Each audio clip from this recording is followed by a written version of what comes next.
Hey, wait. You don't need to rush me, I'm not going anywhere. Because, if we don't hurry, Charlotte will get suspicious. In the dead of night on our wedding day, as I woke up in bed, I saw John getting ready to go out. Following him, I was shocked to encounter him and his lover in the midst of an affair. I could never forgive him for cheating on me with that person behind my back. Swearing revenge, I enlisted the help of a collaborator to execute a daring plan on our wedding day. Just watch. I'll show those who underestimated me a real hell. With that thought, I decided to play a remix song at the wedding. My name is Charlotte. I'm a 35-year-old songwriter and composer. Charlotte, I've been thinking about competing with this new song. What do you think? Should I focus more on this part of the tune? It's not bad, but if you want to bring out the best in Marilyn, this other way would definitely make better use of her voice. If that's the sound you want, I can change the melody and work on it a bit. Really? You're amazing, Charlotte. You're such a reliable partner. Then, let's go with this sound for that part. She is Marilyn. My best friend and a valuable work colleague. Marilyn is a singer who has been in the industry for 10 years since her major debut. I have been working on her songs, almost exclusively. We're not affiliated with any agency, we built everything from scratch together and have come this far hand in hand. She's more than a lover to me, an irreplaceable presence. We know everything about each other's private lives, from love advice to personal troubles, I've shared it all with her. By the way, it's coming up soon, right? Your wedding, Charlotte. You're going to be stunning. I can't wait to see you in your glory. Well, yeah. Hopefully, everything goes smoothly. Marilyn looked puzzled by my terse reply. Despite the joy of having a wedding, my heart was not at peace. The reason was my husband, John. John and I were high school classmates. The only difference is that I went to a different high school from Marilyn, and I met John during that time. I was part of the light music activity, playing the keyboard at the event. John was moved seeing me perform. I used to take piano lessons when I was a kid, but I never found it fun. But seeing you play, I was drawn in. I've never seen anyone enjoy music like that.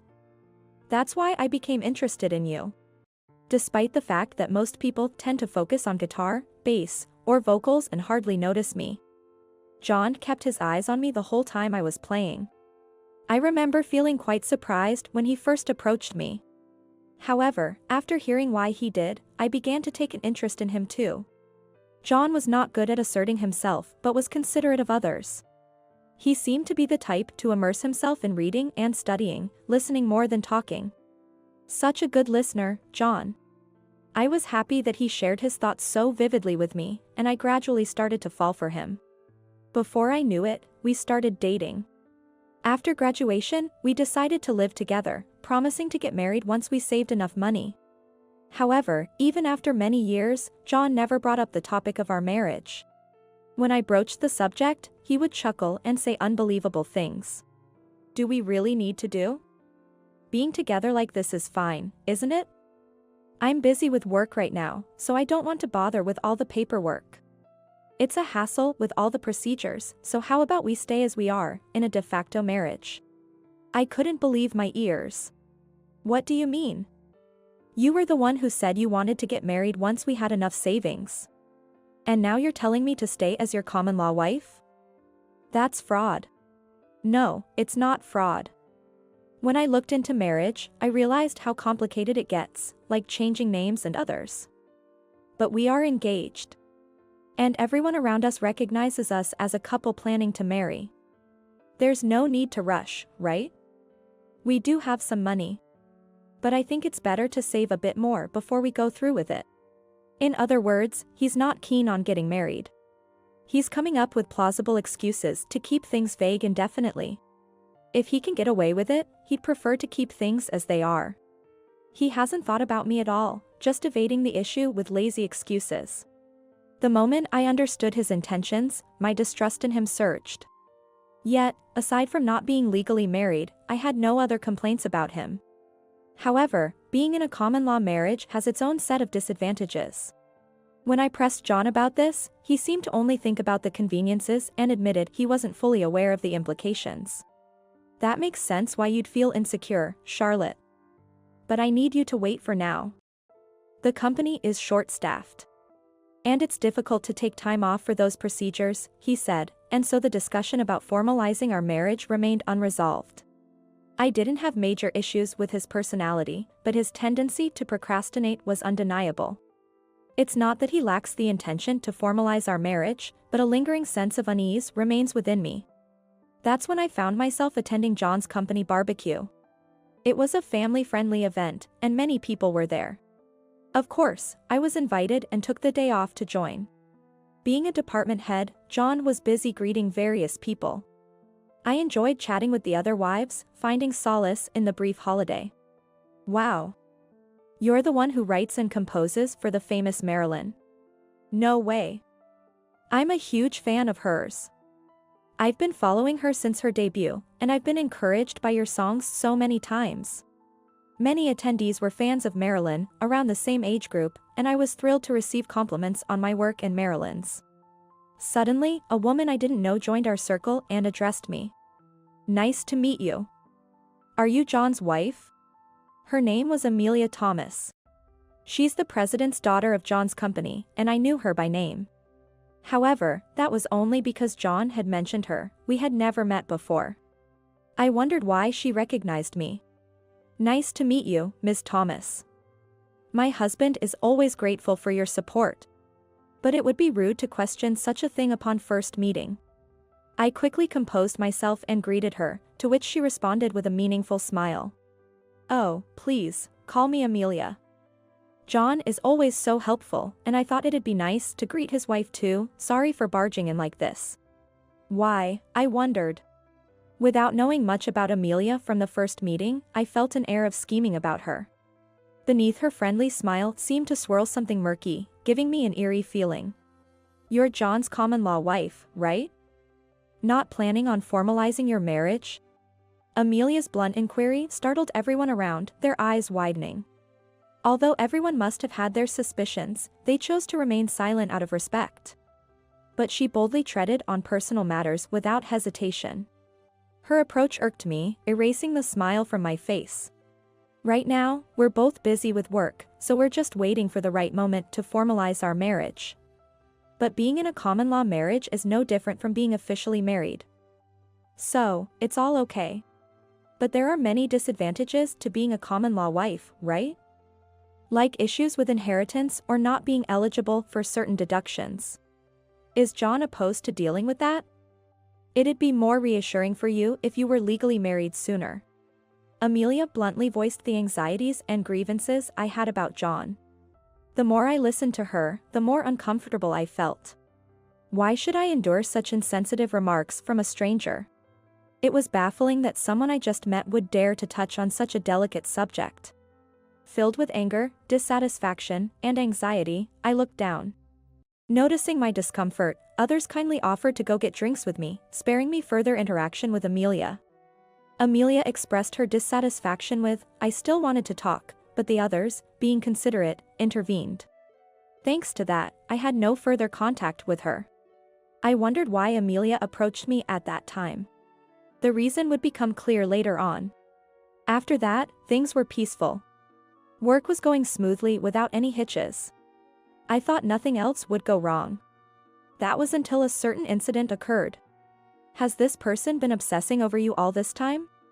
Marilyn and I had started a blog for promotional activities. Although I usually don't appear in the limelight, due to numerous requests from fans, I also featured in our blog alongside Marilyn. While the majority supported this, some disliked my appearance. One such person was someone with the account name John. Because it sounds the same as John, it just catches our eyes, doesn't it? Don't just laugh it off. We've reported this to the management, but they keep creating new accounts to slander us. It's becoming too persistent. Maybe we should consider taking legal action, like a disclosure request. Other fans are starting to worry too. Yeah, I'll think about it. I gave a reluctant reply to Marilyn's words. The reason I couldn't immediately agree with her was due to the emails that had been arriving at my personal account daily. You're an eyesore.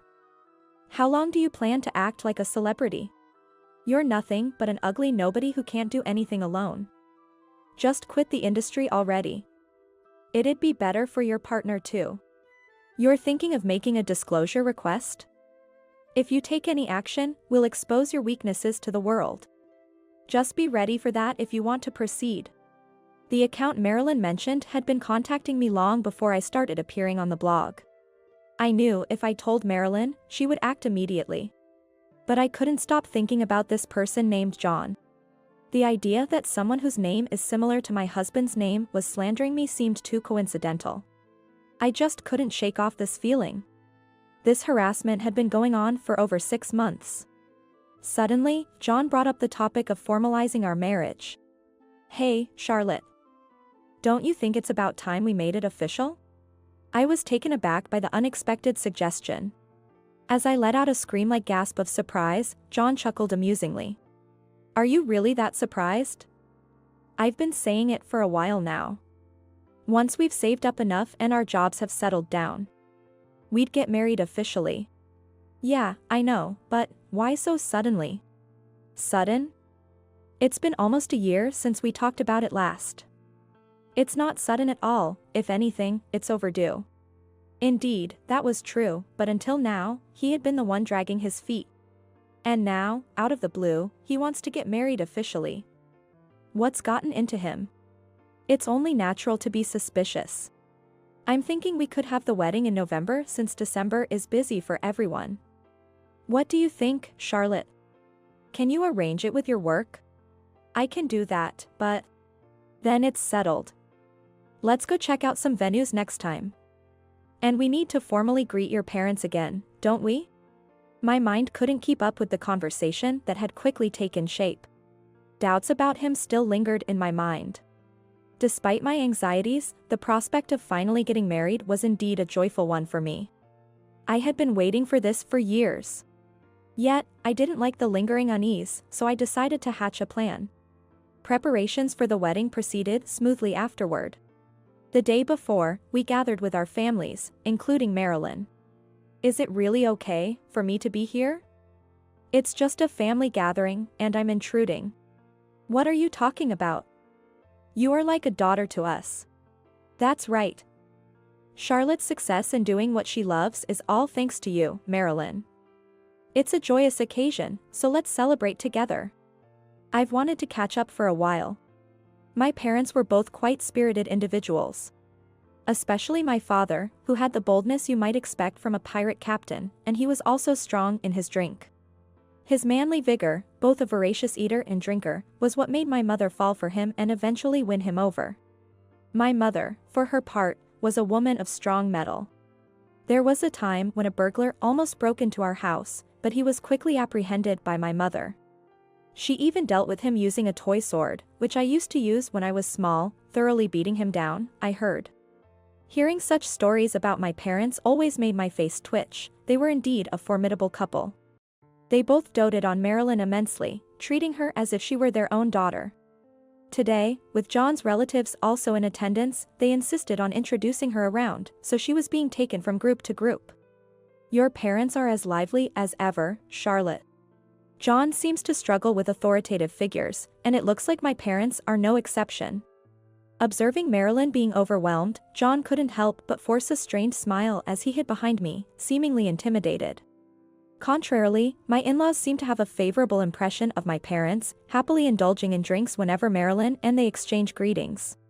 Despite my in-laws being amiable and easygoing, I wonder why their son lacks so much backbone. Finding it peculiar, I resigned myself to looking after John. As the evening progressed and everyone started to disperse, my parents, John's parents, and Marilyn were set to stay at our place, and I showed them to the guest room. After getting ready for bed, I was asleep in my bedroom when I heard noises in the house. The sounds seemed to be coming from near the entrance. Awoken by the noise, I curiously and cautiously made my way towards the entrance. There, I encountered John attempting to leave the house. What are you doing out this late? Oh. Boo, just heading to the convenience store. I'm a bit peckish. Why not eat some of the gifts we have in the fridge? I really want this new ice cream. I'll be right back, Charlotte, you go ahead and sleep. Ignoring my words, John quickly left the house as if fleeing. Feeling something suspicious about his behavior, I messaged Marilyn, who was in the guest room. Something's off about John. I want to check it out, come with me. Marilyn appeared from the guest room shortly after receiving my message. After explaining the situation, she agreed, and we quickly put on our coats to follow him. Who would walk 3 miles to a convenience store in the middle of the night? Yet, there he goes, walking to the convenience store. If the research is correct, then surely he's about to. The moment I said that, John, who was walking ahead, started to act suspiciously. He looked around, as if checking to see if someone was following him. Marilyn and I quickly hid and held our breaths. Convinced he was unobserved, he disappeared into a public restroom in the park. Rushing to follow, we soon began to hear voices of John and a woman conversing inside. Let's go around to the back of the restroom and listen in. Following Marilyn's lead to the back, we witnessed a shocking turn of events. Hey, wait. You don't have to rush, I won't run away. But I have to hurry, or Charlotte will get suspicious. Haha. That wife of yours won't notice. She didn't even realize when I approached her at the barbecue, right? To our astonishment, John was having a secret meeting with Amelia. Peeking through a small window of the communal restroom, we saw John and her entangled together. Amelia's sweet moans and John's primal desire for her were chilling to witness. Facing this gruesome scene, both Marilyn and I turned pale. Unbelievable.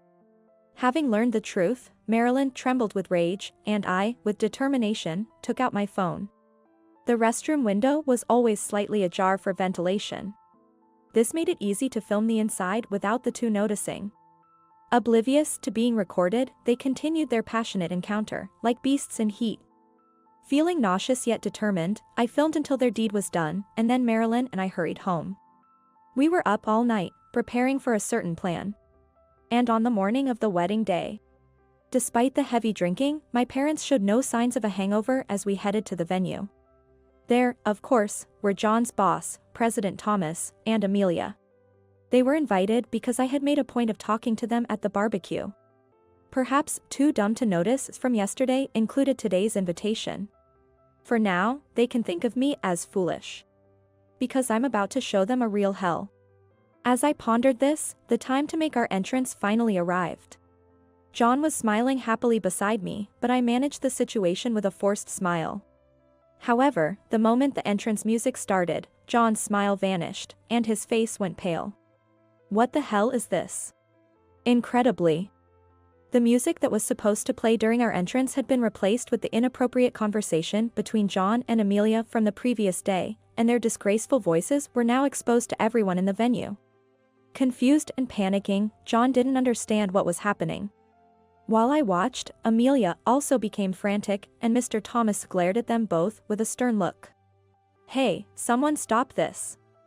What the hell is going on? Oh, there's no need to stop it. This is simply showcasing evidence of your secret meeting with her last night. I said as I took the microphone from the host and began to disclose everything to the guests who had gathered.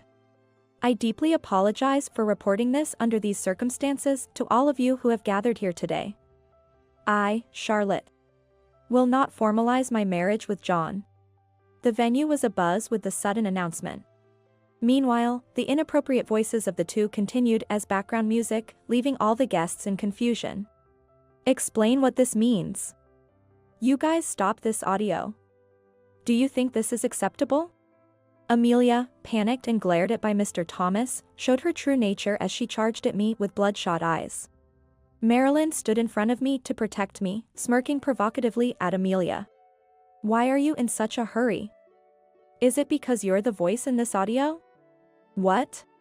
Amelia was shocked, as if she couldn't believe Marilyn knew about it.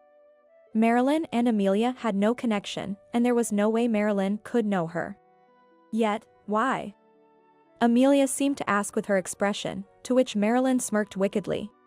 Then, she appealed to everyone to pay attention to the screen behind me. Ladies and gentlemen, you must be very curious about who the individuals in this exchange are. Today, we have a fantastic act to show you. Please watch attentively. At Marilyn's signal, the venue staff started playing a video on the screen.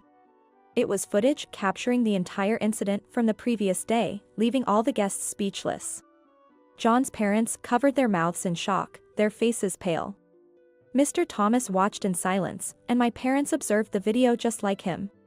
"Stop it, please, stop it. What is this? Explain what's going on. It's you who should be explaining." Despite the affair being exposed, Amelia continued to show a defiant attitude, to which I shouted angrily. At my voice, Amelia flinched as if startled. Ignoring the bewildered John and Amelia, I explained everything from the beginning to everyone present. "Let me explain what's happening. Amelia here is the daughter of a company executive where John works, and they've been having an affair. This video was filmed last night, showing they were meeting secretly. John and Amelia were shocked to realize their actions had been discovered. The guests were appalled by the horrifying details I shared, all of them looking at the two as if they couldn't believe it. Their relationship has been going on for almost 2 years. I've been waiting for John to formalize our marriage, and suddenly, 6 months ago, he brought up the topic. In fact, Charlotte was receiving terrible harassment on her blog at that time. The account name was John. We thought her husband might be behind it. But it turned out differently. I hired a detective and contacted a lawyer to investigate everything from the account to John. And I learned a shocking truth. It was revealed that it wasn't my husband but someone else. This person sent me harassing messages in a very masculine tone, trying to tear apart my marriage. Upon investigation, it was discovered that the person using the name John to harass me wasn't my husband but Amelia. Standing right there. What? Amelia's face showed panic as everything was revealed. John, too, seemed unaware of the confession and was lost for words. By the way, we have proof. Additionally, we discovered a diary-like record on this account's social media, detailing the interactions between Amelia and John.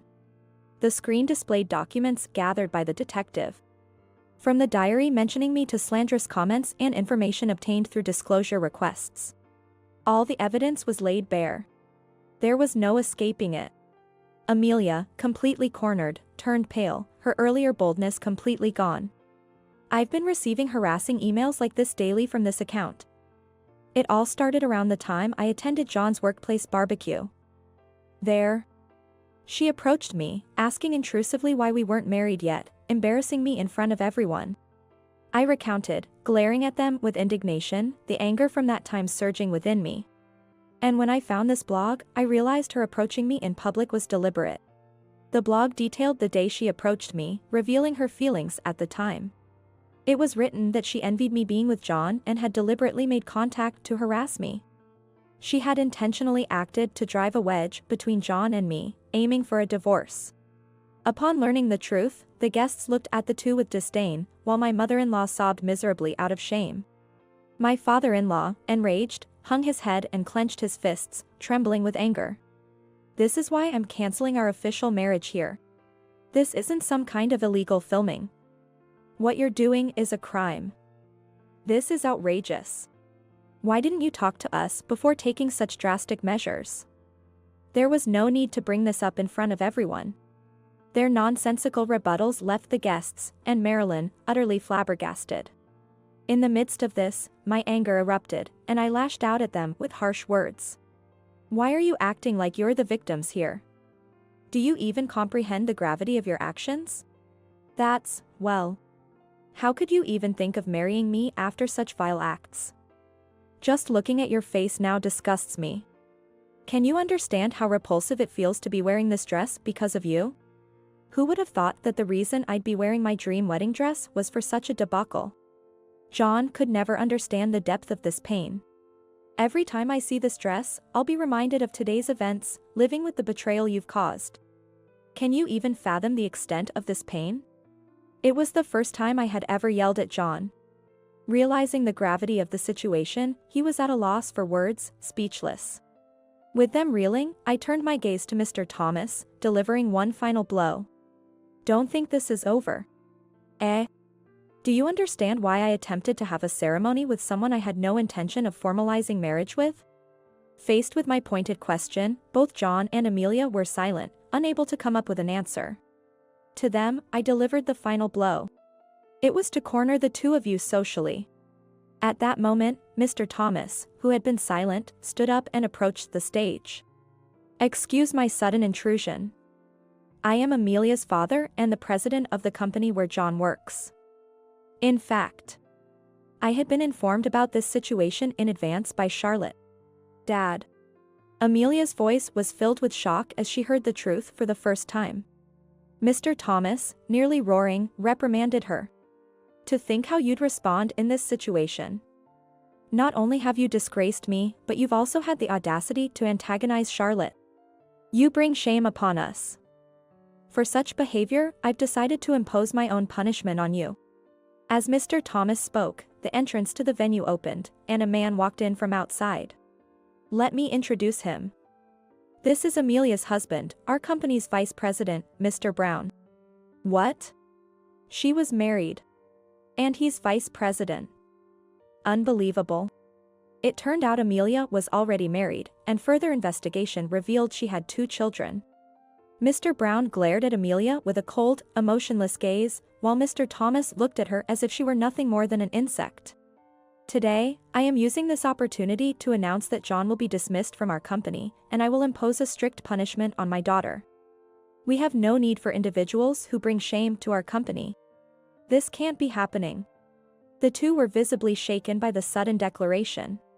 John panicked, while Amelia, in turmoil, clung to Mr. Thomas. Wait, please. Dad, I'm sorry. I'll cut ties with John, and I won't ever do anything like this again. Please. Amelia, in a disgraceful display, clung to Mr. Thomas's feet, tears streaming down her face. John, along with her, desperately pleaded for forgiveness, but Mr. Thomas had no sympathy for them. Instead, he berated the two of them with a barrage of angry shouts. Apologizing to me won't solve anything. Do you even know who you should be apologizing to? I don't care about scum like you. Figure out what you should do on your own. Impossible. Faced with the harsh words from Mr. Thomas, John felt utterly helpless. Contrary to John's despair, Amelia refused to give up. Fearing the loss of her status, she desperately apologized to Mr. Brown. However, Mr. Brown, just like Mr. Thomas, did not entertain her pleas.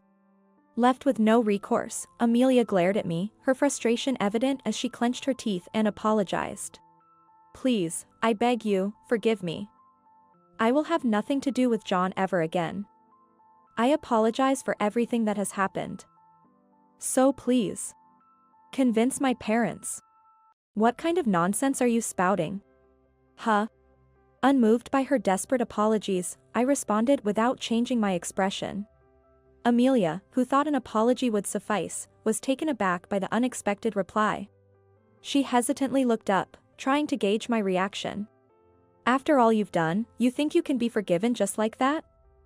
I'm planning to cut ties with John, and frankly, I couldn't care less about what you do or who you involve. Demanding compensation would be pointless if President Thomas and the others were to cover for her. The reason why I embarrassed the two in front of their parents is to ensure to prevent anyone from siding with John or Amelia. I'm going to show you both a living hell. It's only fair to face the consequences of your actions, right? So brace yourselves. This is far from over. With that, I succeeded in my revenge against John and the others. Naturally, the wedding was cancelled, and the expenses were charged to John. As word of this spread online by guests, John and Amelia's identities were quickly revealed, and they faced public ridicule. Amelia, feeling as if the whole world was against her, was driven to a mental breaking point and is now living a life of medical treatment. After being fired from his job, John is now living a day-to-day existence. Kicked out of her home, Amelia turned to John, who was already drowning in debt, and ignored her, leaving her lost and homeless. Rumor has it, she's now living at the bottom of society, trying to fit in with the homeless. Witnessing their hellish life brought great joy to me and Marilyn. Once it was known that Amelia was the one harassing me on my blog, she became a pariah even among my fans. Ostracized by everyone she knew, she lost her place in the world. Since then, Marilyn and I have reclaimed a peaceful life. My career is advancing smoothly, and my blog is extremely popular. Marilyn and I have launched a fashion brand, making us instantly famous. We are even hailed as the ultimate dynamic duo. How about we write a song about ditching a cheating ex for our next single? Something that would appeal to high school girls, to women in their 20s? Exactly. We can't miss this opportunity. If they know you wrote and composed it, even non-fans will take notice. Inspired by Marilyn's ability to turn even this situation into energy, I began to write and compose music following her advice. The song was a hit. Unexpectedly, it was even adapted into foreign languages, gaining global recognition. Let's continue to be strong women who never lose to the likes of them. Her laughter as she said those words was a balm to my soul.